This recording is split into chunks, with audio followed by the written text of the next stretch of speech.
Hello and welcome to this video series on Drupal.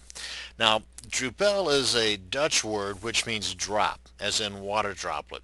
The name from the website was taken from the now defunct drop.org website, whose code slowly evolved into what is now Drupal. And the original writer of the program wanted to call the site Drop. It's a Dutch word for village, referring to its community aspects. But he made a typo when checking the domain name and thought it sounded better anyway. Thus we have the name Drupal. And Drupal is one of the top dogs in the CMS programs. CMS stands for Content Management Systems and is basically just another way of building a website. Now, CMS is more of a Web 2.0 version of website building because it allows your visitors to your website to help in building your site by adding content themselves.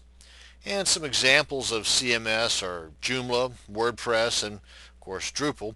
Now, while most all CMS programs have value in their own right, these three are to be considered some of the bigger of those available on the market today.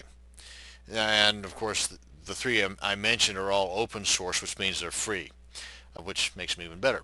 Now, WordPress is fantastic for creating blogs. Joomla is great as well, but there seems to be a bit of a learning curve involved. Now, this leaves Drupal. Now, Drupal has the functionality of the other two, but its ease of use that tends to make it stand out above the rest. Now, if you have looked into Drupal at all, you may have noticed a few different versions floating around. You got your versions 4, version 5, or even the latest version as of April of 2008, which is the one we're going to be using, and that's version 6. And basically, you need to find out which one is best for you and your needs. It might take a bit of research on your part to accurately figure that out. Now, some of the add-ons that are called modules will only work on a particular version. So if you've got a cool module that does exactly what you want, but it's only available for, say, version 5, then you may want to hold off on installing version 6 and go ahead with the version 5 install, and then of course keep an eye out for that module in version 6. By the way, version 7 is due out sometime early in 2009, and as history's kind of been showing over the past, they tend to come out with the new version right around the first of each year. So just a little forewarning there.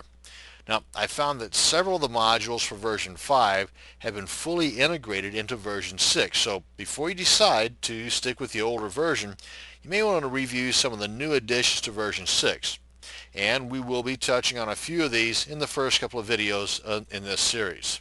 Now, my goal here with this video series is to demystify and at the same time simplify the Drupal program. My hope is that by the time you're finished watching these step-by-step videos, that you will be fully armed with all the tools needed to install, set up, and configure your Drupal site. Now, we got a lot to cover here, so let's go ahead and jump right on into this and get the ball rolling. Thank you much for watching, and I hope you enjoy these videos.